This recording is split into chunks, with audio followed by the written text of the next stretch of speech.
아, 정들려고 그러니까 벌써 또 헤어지네요. 너무 아쉬워요. 그러니까 어떡해.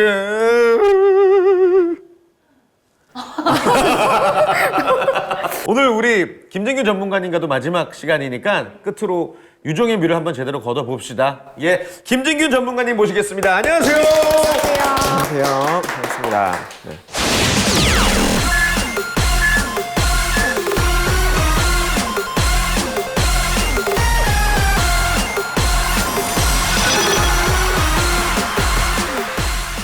아, 오늘 8번째 만남인데 그쵸. 예, 이게 또 마지막이네요. 벌써 마지막이에요, 벌써. 예. 어떠신지요, 오늘 마음이?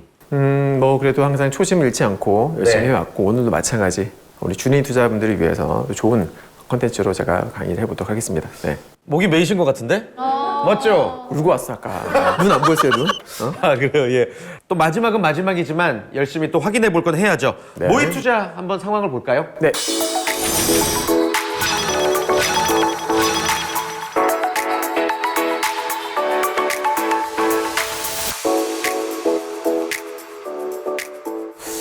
사실 최근에 지수가 급락을 해서 뭐 안 봐도 비디오일 것 같긴 한데 그래도 한번 체크 한번 해보도록 하겠습니다. 네. 아이고, 일단은 파랗구만. 네, 빨간 것도 있긴 있어요. 예. 네, 근데 대부분 다 파랗죠. 지금 채림 씨 같은 경우에는 종목 수가 2개밖에 없어요. 그래서 지금 지수가 많이 빠진 상태라서 지금 사실 뭘 사도 되게 괜찮은 구간이거든요. 지금은 좀 더 적극적으로 매수를 하셔도 괜찮을 것 같아요. 지금 철원 씨는 섹터는 좋았어요. 제가 딱 좋아하는 섹터예요. 지금 메타버스에 그리고 엔터까지 너무 좋은데 이 정도 종목을 조금만 더 다양하게 한 2종목 정도는 더 사셔도 괜찮지 않을까. SM, JYP 좋았는데 하이브도 사시면 그리고 YG 엔터 같은 경우에는 작년 4분기 때 YG 엔터의 그 소속사 그 아티스트들의 활동이 적었어요. 네. 다른 데에 비해서. 그래서 4분기 실적에 대한 우려가 있었거든요. 그래서 가장 많이 빠진 거예요, 엔터 중에서. 근데 이제 그런 것들이 다 반영됐기 때문에 또 올해는 블랙핑크의 컴백이 분명히 저는 무조건 나온다고 봐요. 작년에 없었거든요. 공백 기간이 1년이 넘었어요. 그래서 블랙핑크 컴백도 예상되기 때문에 YG 엔터 같은 데도 한번 분산으로 해보시면 괜찮을 것 같고 GSC는 분산 투자 좋았어요. 다만 애매한 종목들이 있어요. 뭐 지금 보면은 크래프톤 게임주이지만은 최근에 막재도 있었었고 신저가입니다. 지금 신저가. 그러니까 이거를 신저가인데도 불구하고 계속 보유하고 계신다는 것은 손절매에 대한 개념이 없다. 손절을 할 줄 모른다. 이렇게 볼 수밖에 없겠네요. 아니, 제가 크래프톤을 물을 타려고 엄청 탔어요. 물을 타긴 탔어요. 저 노력은 했는데 순식간에 저렇게 빠져버려가지고 저렇게 끝나버렸어요, 그냥. 물 탄 건 노력이 아니지. 물 탄 건 잘못한 거지. 물을 타서 한 5% 그거는 해서는 안 되는 됐는데? 거였지. 안 된 그런 걸 노력이라 할 수 없지. 대부분의 개인 투자자분들이 이제 주가 빠지면 그냥 아무 생각 없이 물을 타요. 그렇게 하시면은 제 경험상으로 봤을 적에는 결과가 좋았던 케이스가 별로 없어요. 네. 근데 최지혜 씨가 포트 구성은 참 좋긴 하네요. 네, 괜찮아요. 골고루 다 많이 사셨는데 K카도 괜찮아요. 비록 마이너스이긴 하지만 최근에 자동차를 주문하면 안 나와요. 지금 그 차량용 반도체 수급난 때문에 바로 받을 수가 없어요. 네. 인도 갈 때까지는 거의 수개월이 걸리거든요. 그러다 보니까 중고차 시장의 업황이 너무 좋은 거예요. K카는 아주 탁월한 선택이었다. 네. 다만 시장의 문제인 거예요, 지금은.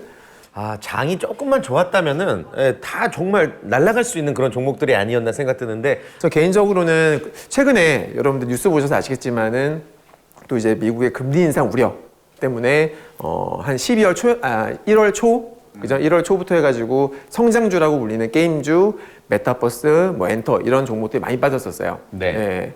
그랬는데 최근엔 또 지수가 어느 정도 빠진 상태에서는 또 그 섹터가 강세를 또 보이고 있거든요. 전 개인적으로는 길게 봐도 좋다라고 생각을 하는 입장이라 섹터 자체 선택은 아주 괜찮은 것 같습니다. 사실 지금 같은 경우에는 지수엔 장사가 없잖아요. 지수가 워낙 많이 빠진 상태라서 섹터 불문하고 거의 다 같이 빠진 상태거든요.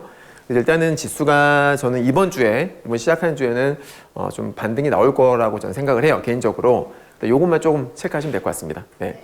아무튼 뭐 그런 변수에 대비하는 것도 우리가 이 모의 투자를 통해서 배운 것 같아요. 그렇죠. 예.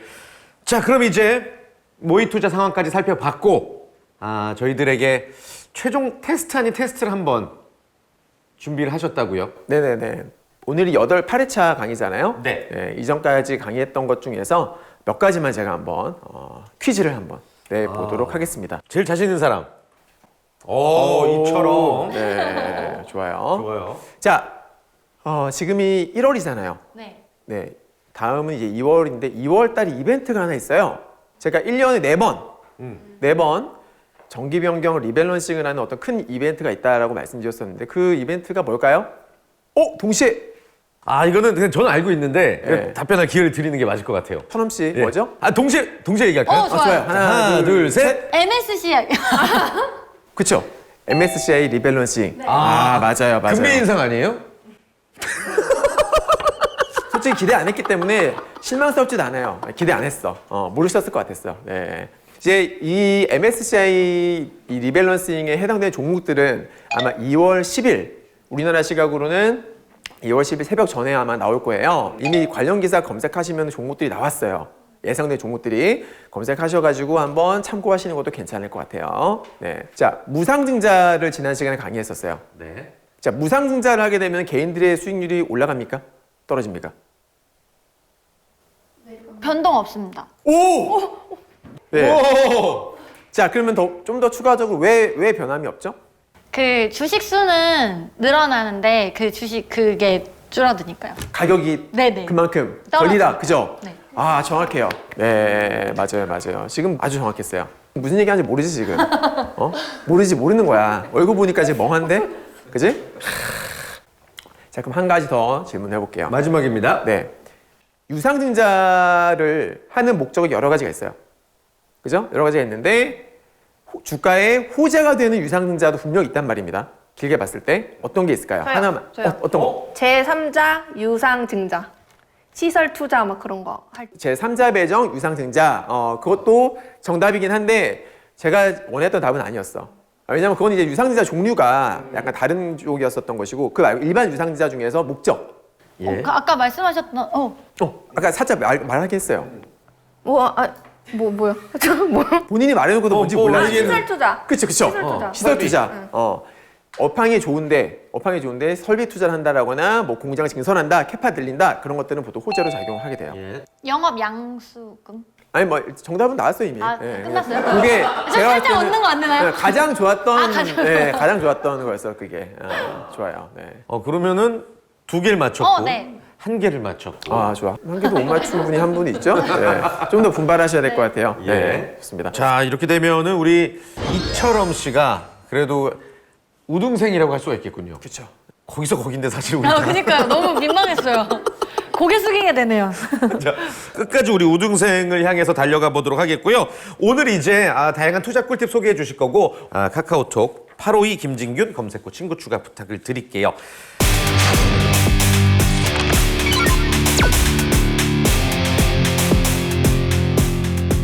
자, 오늘이 마지막 강의잖아요. 네. 제가 없어도 우리 주린이 투자자분들이 정말 이 험난한 주식시장을 잘 헤쳐나가야 되는데 아무래도 그러기 위해서는 여러 가지 꿀팁들이 필요하다라고 생각이 됐어요. 그래서 오늘은 우리 주린이 탈출 꿀팁을 제가 대방출하는 시간을 한번 가져보도록 하겠습니다. 네. 좋다. 정말 말씀드리고자 하는 내용들이 많았지만 시간 관계상 제가 몇 가지만 제가 찝어봤거든요. 네. 제가 강의를 하면서 가장 많이 듣는 질문 중에 하나가 뭐냐면 대표님 이 종목 왜 빠지나요? 대체 주가가 왜 빠지나요? 이런 얘기 제일 많이 들어요 정말. 네, 그래서 그 이유 궁금하시죠? 네, 주가가 왜 빠지는 네. 건지 한번 설명드려 볼게요. 자, 첫 번째 악재가 있으면 당연히 빠져요. 여러분 최근에 뉴스 보셨죠? HDC 그 현대산업개발 건물 붕괴 사고 작년에도 있었어요. 광주 붕괴 사고 다들 들어보셨잖아요. 그게 걔네 거예요. 근데 이번에 또 비슷한 사건이 또 발생을 했던 거죠. 작년 6월입니다. 악재가 나오고 주가가 개파락하고 빠져버리죠. 근데 이때는요, 한번 빠졌다가 다시 올라왔어요. 근데 이번에 어떻게 되는지 아세요? 자, 이 노란 동그라미가 악재가 발생했던 날이고 그 이후로 주가 계속 빠지죠. 왜 그럴까요? 신뢰도를 잃은 거예요. 그러니까 이 기업이 똑같은 비슷한 사건이 작년에도 있었는데 지금 1년도 채 안 지나서 또 이런 비슷한 사건이 발생했잖아요. 그래서 투자자들로부터 이 기업에 대한 어떤 신뢰, 그게 땅에 떨어져 버린 거죠. 예. 그래서 주가가 지금 계속 곤두박질을 치고 있는 상황이다라는 거예요. 여러분도 뭐 뉴스 보셔서 아시겠습니다만 이제 다음 주인가요? LG 에너지 솔루션에 상장을 해요. 근데 LG 화학이 물적 분할을 해가지고 떼어낸 거란 말이에요. 근데 LG화학을 과거에 투자했던 사람들은 배터리를 보고서 2차전지 배터리를 보고서 투자했던 분들이 많아요. 그쪽의 성장성이 제일 좋았으니까. 근데 LG화학이 물적 분할을 한대. 물적 분할 뭔지 모르죠. 그죠? 그러니까 쉽게 말씀드리면 LG화학을 내가 샀는데 LG화학이 물적 분할하게 되면 나는 LG화학의 주주잖아요. 근데 LG화학에서 LG에너지솔루션을 떼잖아요. 그럼 나는 LG에너지솔루션의 주식은 한 주도 못 갖게 되는 거예요. LG에너지솔루션은 LG화학만 가질 수 있는 거예요. 물적 분할은 기업에게 유리한 거죠.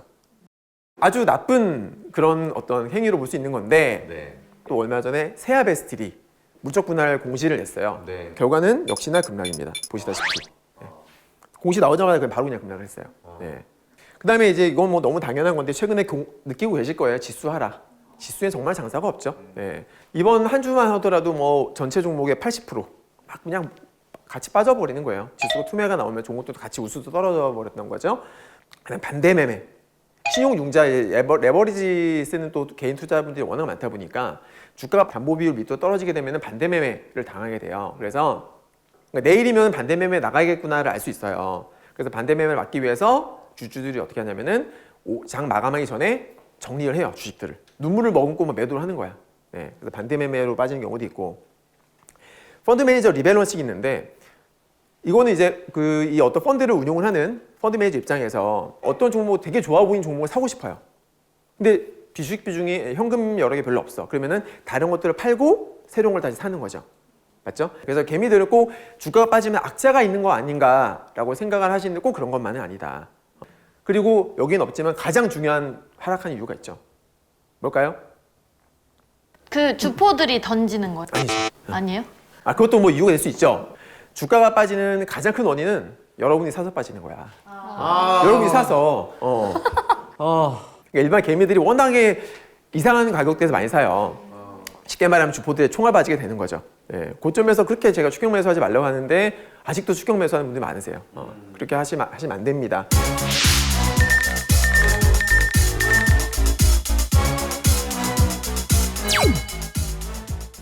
요즘 같을 때 정말 많이 궁금하실 텐데 지수가 워낙 많이 빠지고 있으니까 두렵잖아요. 그래서 대체 바닥은 어디일까? 사실 바닥을 잡는 노하우는 많이 있는데 제가 이렇게 공개적으로 말씀드릴 수 있는 것은 한 요 정도만 두 가지만 추려봤어요. 지지 캔디 기억나세요? 이런 게 있었죠. 기본적으로 이쁜 양봉 나오면 좋고 그리고 아랫꼬리가 달리면 좋아요. 무슨 말이냐면은 지수가 빠졌어요. 근데 너무 싼데? 이렇게 빠지면 안 되는 건데 생각하는 사람들이 어떻게 해요? 저쯤에서 누군가 매수하겠죠. 바닥이다라고 생각하면은 그만큼 강한 매수가 들어올 거란 말이에요. 강한 매수가 들어오면은 아랫꼬리가 달리는 거예요. 그죠? 그래서 아랫꼬리가 달린 캔들이 나왔다. 그러면은 일단은 바닥을 한번 의심을 해볼 수도 있다. 하지만 캔들만 가지고서는 확률이 좀 떨어지겠죠? 네, 두 번째로 확인을 하셔야 되는 게 뭐냐면 바로 메이저 수급이에요. 아무래도 여러분들 정보력이라든지 자금력이라든지 개인들보다는 기관이나 외국인들이 훨씬 더 앞서 있지 않습니까? 그래서 메이저 수급이 들어오면은 확률이 그만큼 조금 높아진다. 사례를 한번 보여드릴게요. 2020년도였는데 자, 위의 그래프는 외국인 수급이고요. 밑에 그래프는 기관 수급이에요. 빨간색은 기관이 샀다라는 거고 파란색은 팔았다는 거예요. 근데 보시면 지수가 급락했던 구간에 빨간색, 그죠? 외국인도 사고 기관도 사고 확률이 높아지는 거예요. 이해되시죠? 지수가 빠졌을 때입니다. 올라갔을 때 말고 빠졌을 때, 많이 빠졌을 때에 외국인들과 기관이 같이 샀다. 그리고 이렇게 아랫골이 달렸다. 그러면은 바닥 아니야? 의심 한번 해보시라 그 말이에요. 그죠? 여기도 보시면은 자, 제가 좋아하는 거죠. 개파락 양봉. 그 말은 뭐예요? 안 좋았던 분위기였는데 분명히 장 마감할 때는 분위기가 좋아졌네. 그래서 개파락 양봉이 뜨면 일단 그것만으로도 지지의 의미가 있는 건데 외국인만 사는 것보다 기관만 사는 것보다 이왕이면은 둘이 같이 들어오는 게 확률은 더 높아진다. 이거 너무 당연한 거예요. 네.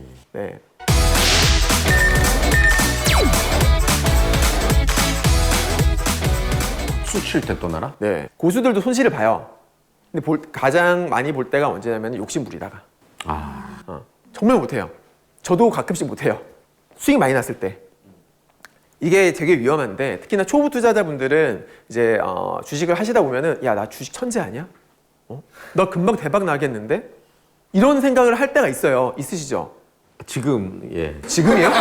뭐 늘 하는 생각이죠. 예. 그죠? 망상에 잡히죠. 예, 사로잡히죠. 수익이 나면 처음에는 다들 와, 나 진짜 주식 천재다. 이렇게 쉬운데 왜 다 어렵다고 하지? 이런 자만에 빠질 때가 있는데 그때가 가장 위험할 때예요. 네. 운이 좋아서 수익이 난 거고 지수가 좋아서 수익이 난 건데 그걸 자기의 실력이라고 생각했을 때 그리고 그 방식을 그대로 그냥 계속 유지하면서 똑같은 방식대로 매매했을 때 지수 빠지면은 그대로 다 토해낸다. 그래서 수익 났을 때 그때는 좀 겸손해질 필요가 있고 주식 비중을 좀 줄일 필요가 있다는 거예요. 특히 지수 내지는 주가가 전고점 부분에 있을 때 여기서 개미가 가장 많이 물립니다. 왜냐하면 돌파를 할 것 같거든요. 야, 이 돌파하면 수익이 얼마야? 하면서 잔뜩 그 기대에 부풀어가지고 추격 매수를 한단 말이죠. 근데 거기서 곤두박질 치는 케이스가 상당히 많아요.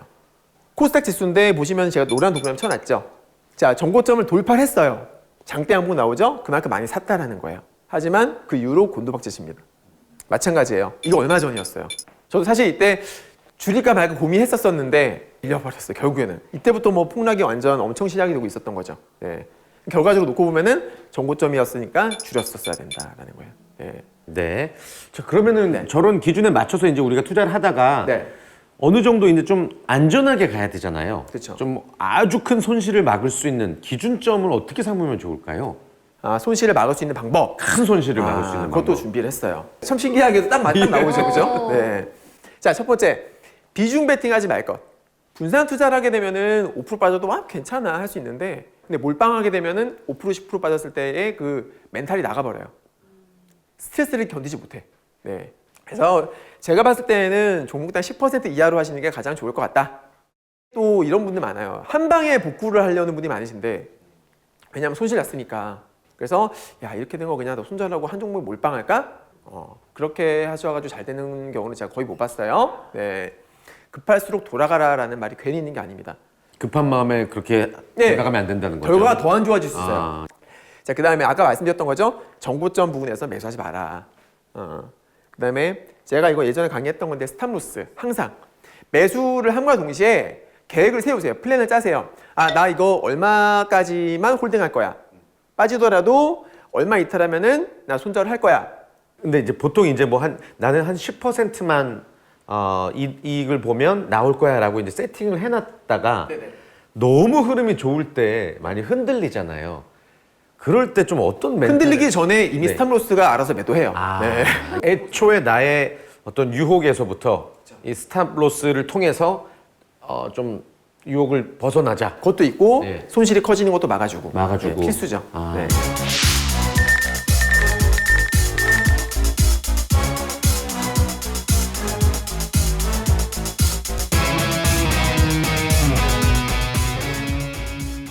환율. 네, 환율. 환율 얘기 나오니까 벌써 머리가 또 아프죠, 지금? 아프죠? 네, 이 환율이 대체 증시와 어떠한 연관성이 있는지 그 상관관계를 한번 우리 분석을 해보도록 합시다. 예. 네. 자, 원달러가 올라갔다. 이 얘기가 뉴스에 나오게 되면 달러가 올라갔다 소리예요. 달러가 올라가고 그만큼 상대적으로 원화는 가치가 떨어졌다. 그리고 원달러가 하락했다. 달러의 가치가 떨어지고 원화의 가치가 올라갔다요. 근데 제가 이걸 왜 말씀드리냐면 우리나라 증시를 주무르는 가장 큰 주포라고 말할 수 있는 주체가 바로 외국인들이거든요. 네. 외국인들은 환율과 상당히 밀접한 연관이 있어요. 외국인들이 우리나라 주식을 살 때는 달러로 살까요? 원화로 살까요? 원화. 당연하죠. 달러를 어떻게 해야 돼요? 환전을 해야 되잖아요. 맞죠? 그리고 우리나라 주식 팔았어요. 팔고 나서 걔네가 다시 걔네 나라로 송금하려면 어떻게 해요? 또 환전을 해야 되겠죠. 달러로. 예, 그래서 환율에 민감할 수밖에 없는 건데 환율을 왜 봐야 되느냐? 외국인 입장에서 환차손일 때가 있고 환차익일 때가 있어요. 환율, 그러니까 쉽게 말하면 환율의 변동을 인해 가지고 손해를 보는 건 환차손이라고 하는 것이고 환차익은 그 반대의 경우겠죠. 자, 쉽게 예를 한번 들어볼게요. 자, 외국인들이 1,000원짜리 주식을 한 주를 샀어요. 그리고 한 주에 그냥 본전 매도했어. 1,000원에 팔아서 1,000원에 팔았으면 그냥 나에게 남는 돈 1,000원이잖아요. 그럼 내가 이거를 갖다가 다시 달러로 바꾸게 되면 얼마를 받죠? 몇 달러 받죠? 똑같이 그쵸, 1달러죠. 네. 네. 자, 그러면 만약에 1달러가 500원이 됐어요. 이건 뭐예요? 달러의 가치가 올라간 거 올라갔어요. 뭐라고요? 아, 달러의 가치가 1달러가 1,000원이었는데 1달러 500원이 됐어. 달러가 좀 올라갔어요? 내려왔죠. 내려갔죠? 네네네. 실수한 거지? 아, 반대로 얘기했어. 그치. 뭐 실수했을 줄 알았어. 자, 1달러에 500원 달러 가치가 떨어진 거예요. 그럼 3개월 원화의 가치는 떨어져요. 실수한 거예요. 아, 또 실수했죠? 실수했어요. 오늘따라 실수가 원화의 가치 많네. 그죠? 알고 있는 건데, 그치? 알고 있었었는데 원화의 가치 올라간 거예요. 자, 그럼 이때는 똑같이 1,000원짜리 주식을 한 주를 샀다가 본전에 팔았어요. 그러면은 이 외국인은 이거를 이걸 갖다가 달러로 바꾸게 되면 얼마를 받게 되죠? 달러. 2달러죠. 네. 그럼 어떻게 돼요? 외국인은 무조건 바꾸죠. 이득이죠. 네, 요즘 말로 개이득이라고 하죠, 그죠? 이걸 이제 환차이익이라고 하는 거예요. 네, 그래서 그러니까 달러의 가치가 떨어지고 원화의 가치가 올라갔을 때는 우리나라 주식하기가 좋은 환경이다. 외국인들 입장에서 어떻게 하겠어요? 매수를 하려고 하겠죠. 그죠? 그러니까 달러가 하락하는 추세다라고 하면은 외국인 입장에서는 환차익도 기대해 볼 수가 있기 때문에 주식을 산단 말이에요. 반면에 원달러가 올라간다. 악재예요, 호재예요? 악재요. 그렇죠? 물어보기가 무섭다. 악재예요, 호재예요? 악재예요. 그쵸, 악재죠. 네. 주가의 변동에는 없어도 만약에 원화의 가치가 막 떨어지게 되면은 걔네들은 환차 손을 보고 있는 거예요. 어떻게 해야 돼? 주식 빨리 팔아야겠죠. 그리고 또 여기서 주식을 팔고서 만약에 어떤 글로벌 매크로 환경이 너무 안 좋아진다. 그러면은 돈을 빼가지고 현금화하려고 할 텐데, 그럼 또 달러로 바꿀 거잖아요. 그래서 달러로 바꾸려고 하는 어떤 수요가 높아지게 되면은 그만큼 또 달러 가치는 또 더 올라가면서 원화의 가치는 더 추락하게 되는 거지. 무슨 말인지 아시겠어요? 네. 그래서 환율을 봐야 된다라는 거.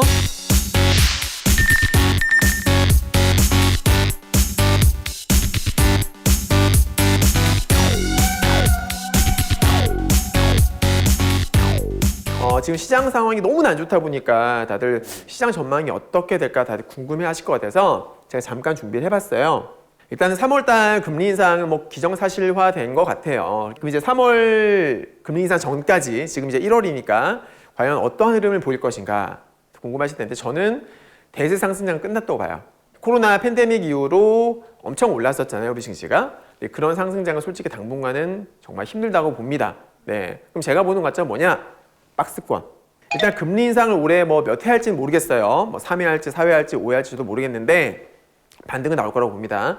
근데 반등이 나오더라도 제한적일 것이다. 그리고 올라오면 다시 어떻게? 내려가죠. 그렇죠. 네, 빠질 거라고 봐요. 금리 인상 전까지 지금 빠졌고 올라갔다가 또 빠졌다가 이런 식으로. 그러면 이제 여러분들 어떤 전략을 취해야 될까요? 내려갈 때 사고 올라갈 때 팔고. 그렇죠. 예, 그게 유리해 보이고. 그리고 지수 하락 구간에서 성장주 관심이라고 해놨는데 요즘에 여러분들 뭐 여러 증권 방송이라든지 채널 보시게 되면은 전문가분들이 나오셔가지고 금리 인상 때는 경기 민감주, 대표적으로 경기 민감주 하게 되면 건설, 조선, 철강, 뭐 자동차 등등 이런 것들을 화학 이런 것들 뽑는데 맞아요. 원래 금리 인상기에는 그런 섹터가 좀 부각이 될 수가 있어요. 네. 하지만 그건 제가 봤을 적에는 단기적 이벤트에 지나지 않는다라고 저는 생각을 하거든요. 지금 최근에 금리 인상이 이슈가 되면서 지난 12월 말부터 1월 초까지 해서 좀 가장 많이 빠졌던 섹터가 바로 성장주들이에요. 100% 맞출 수 없습니다만은 제 개인적 소견으로는 해당 섹터들은 저는 올해 전망을 상당히 좋게 봅니다. 엔터의 경우에는 제가 뭐 여러 번 설명을 드린 바 있습니다만은 단순한 테마를 떠나서 실적 전망 측면에서 보더라도 저는 상당히 올해 괜찮을 것이다라고 전망을 하고 있고 메타버스, 저는 이 메타버스를 정말 좋게 보는데 이제 초기 단계다. 라고 저는 생각을 합니다. 얼마 전에 컴투스라는 기업이 메타버스 어떤 프로토타입을 만들어서 공개를 했어요. 유튜브에 했는데 여러분들 멀티플렉스 가보셨죠? 네. 삼성도 이제 메가박스 가보셨을 거 아니에요, 그죠? 그런 세계가 이 컴퓨터 안에 가상 세계 안에 들어가 있는 거예요. 편의점 업체도 들어갈 수 있고 빵집도 들어갈 수 있어요. 그러면은 질문을 해야죠. 가상 세계 안에서 음식점이 무슨 의미가 있죠? 메타버스 안에서는 각자 캐릭터, 아바타가 돌아다니게 되잖아요. 근데 아바타들이 열심히 돌아다니게 되면은 뭐 체력 수치가 떨어질 수 있겠죠. 게임처럼. 그러면은 이 메타버스 세계 안에 있는 빵집에서 빵이라는 아이템을 사 먹었을 때 어떻게 되냐면 체력이 올라가는 거야. 예를 들어서. 그렇게도 구현할 수 있는 거겠죠. 네. 그리고 내 아바타를 예쁘게 꾸미기 위해서 쇼핑몰 같은 데서 아바타가 입을 옷도 사고 그리고 더 나아가서 내가 좋아하는 유명한 아티스트들 어떤 콘서트 같은 것도 볼 수가 있는 거예요. 실제로 작년에 네이버의 제페토라는 그 플랫폼을 통해 가지고 블랙핑크가 팬 사인회를 열었거든요. 5천만 명이 몰렸어요. 대단한 거죠. 그 파급력은. 그 게임 같은 경우에도 요즘에 핫한 게 P2E. 아직 우리나라에서는 좀 규제가 있어가지고 안 되고 있는데 글로벌 마켓에서는 된단 말이에요.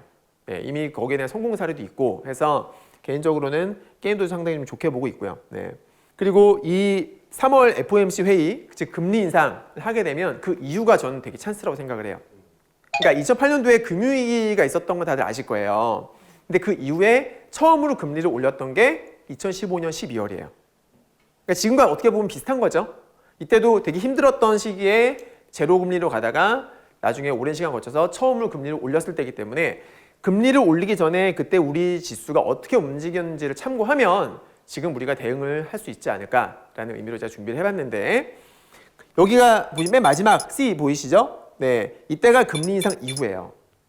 근데 보시면 금리 인상 전 12월 달에 그때 금리 인상했거든요.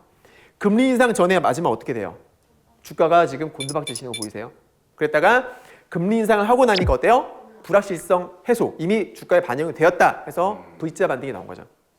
저는 이번에도 이렇게 될 가능성이 상당히 높다고 봐요. 그래서 3월달 만약에 제 예상대로 지수가 빠졌다, 그럼 그때가 강력 매수 찬스가 될 수 있다. 네. 그리고 그 전에 A 구간 보시게 되면 금리 인상 전 2개월 전이지 않습니까? 네. 주가가 어떻게 되나요? 계속 빠지나요? 맞죠? 제가 이제 지수가 반등 나올 것 같다고 말씀드린 이유도 여기 있어요. 그 당시에도 계속 밀리지 않았거든요. 분명히 보시면은 주가가 빠졌다가 올라갔다가 빠졌다가 올라갔다가 박스 그리죠. 코스피도 마찬가지예요. 코스피도 올라갔다가 빠졌다가 또 올라가잖아요.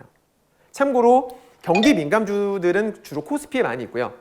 성장주들은 코스닥에 많이 있어요. 뭐 지금 코스피도 빠지고 코스닥도 빠졌지만 특히나 코스닥이 되게 많이 빠졌고 또 아까 말씀드렸던 성장 섹터, 뭐 게임, 메타버스, 엔터 그런 애들이 많이 빠졌기 때문에 제 생각에는 어차피 박스권으로 진행된다는 가정하에 그런 섹터들을 보는 게 단기적 관점에서 좋지 않을까라고 생각을 합니다. 네, 시장 전망 관련해서 그리고 또 오늘 말씀해주신 투자 꿀팁 관련해서 더 많은 내용 얻으실 수가 있겠고요. 카카오톡 채널 852 김진균도 검색 후 친구 추가 부탁드리겠습니다.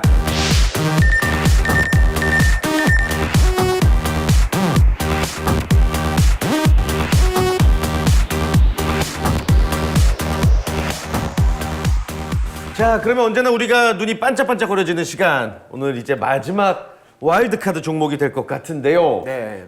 오늘도 역시 게임주군요. 네. 이 게임 업체 같은 경우에는 게임을 개발을 해서 서비스를 해서 수익을 올리는 그런 업체였었어요. 근데 지금은 플랫폼, 위믹스라는 플랫폼을 만들었고 플랫폼 업체로서 지금 플랫폼 업체로 전환되는 그런 국면이 있다. 기본적으로 블록체인 플랫폼인데 중요한 건 이 플랫폼을 만들었고 이 플랫폼을 통하면은 P2E 게임을 런칭을 할 수 있다는 거예요. 글로벌 마켓에.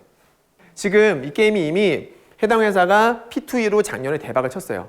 글로벌 이용자가 엄청나게 많이 늘어났고 정말 빅히트를 쳤습니다. 그러다 보니까 수많은 게임 업체들이 우리도 P2E 해보자. 하지만 플랫폼이 없어. 그래서 이미 만들어져 있는 플랫폼에다가 온보딩을 시키는 거예요. 그러니까 온보딩 시킨다는 것은 쉽게 말하면 런칭 시킨다. 쉽게 말하면 얘네가 첫 발을 내딛었기 때문에 이미 뉴스 검색해 보시면 나옵니다만은 이 뭐 5개 이상의 게임들이 벌써 온보딩 계약을 체결했어요. 네. 그리고 이 회사 대표분께서 말씀하신 거 보면은 올해 총 100개의 게임을 온보딩 시키겠다 그렇게 계획을 세우고 있습니다. 그래서 궁극적인 이 목표가 뭐냐면 게임 매출을 뛰어넘는 플랫폼 매출. 그러니까 자기들이 만든 플랫폼에 온보딩한 그 게임 업체들이 실적이 나오면은 거기서 수수료를 받아가는 거죠. 쉽게 말하면 근데 그 수수료 나중에는 파이가 엄청 커질 수 있다. 그렇게 보시면 되겠고 제가 또 되게 마음에 들었던 게 뭐냐면 회사를 평가를 하는 여러 가지 지표들이 있어요. 뭐 PER도 있고 PBR도 있고 하지만 그렇게 수치상에서는 보여지지 않는 정말 가장 중요한 것 중에 하나가 바로 뭐냐면 CEO의 덕목이에요. 근데 이분은 제가 생각했을 때는 정말 찐이다. 왜 그러냐면 얼마 전 이 위믹스와 관련해 가지고 이제 뭐 그 먹튀 논란이 있었어요. 사실은 아니었어요. 그러니까 매도했던 건 맞지만 그런 것들은 어디까지나 이 위믹스의 생태계를 위했던 것이었었고 백서라고 해가지고 이미 충분히 설명이 되어 있었던 부분이에요. 보통은 회사 홈페이지에다가 공지하는 내고 끝이에요. 근데 이 회사의 대표분은 어떻게 하셨냐면 여러 유튜브 채널에 직접 출연하셔가지고요 똑같은 말을 계속 반복하시는 거예요. 이것 때문에 이건 오해고 우리가 생각하는 비전은 이렇고 그러니까 투자자들을 안심시켜주기 위해서 최선을 다하는 그런 모습을 보였다. 차트 한번 볼게요. 마지막으로. 네. 그 P2E가 대박 치면서 많이 올랐었는데 최근에는 주가 한번 조정을 받았고 또 이제 지수 급락하면서 성장주니까 빠졌는데 전 나름대로 이제 단기 바닥은 찍었다고 보는 입장이에요. 네, 그래서 이제 선을 그어놨는데 이 가격대가 좀 강력한 지지라인대거든요. 그래서 이 가격 전후에서는 매수 관점으로 보는 게 어떻겠나라고 해서 오늘 이 종목을 가지고 나와봤습니다. 네.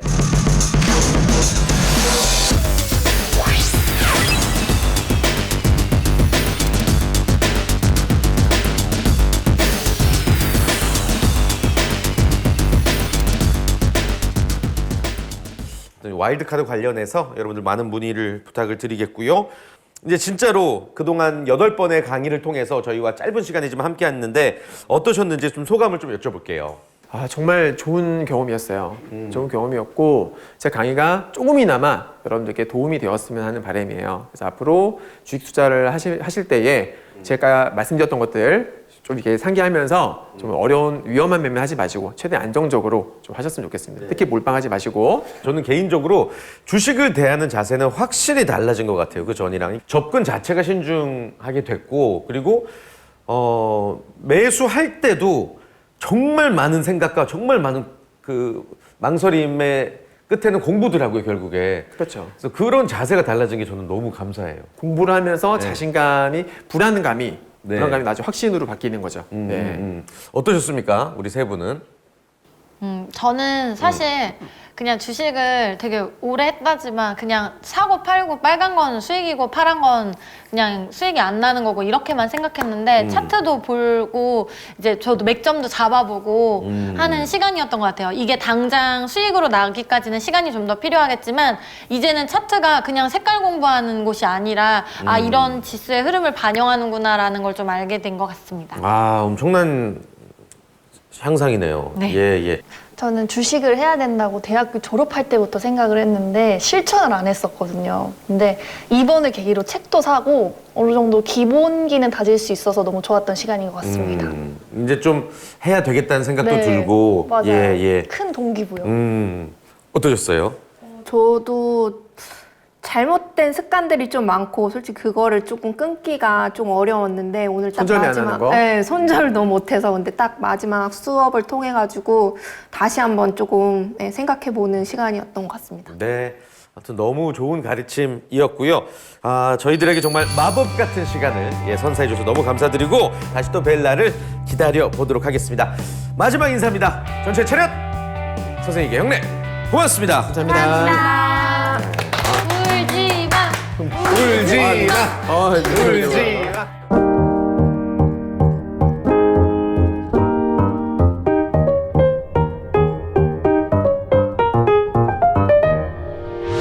의견 있는 경제 채널 SBS 비즈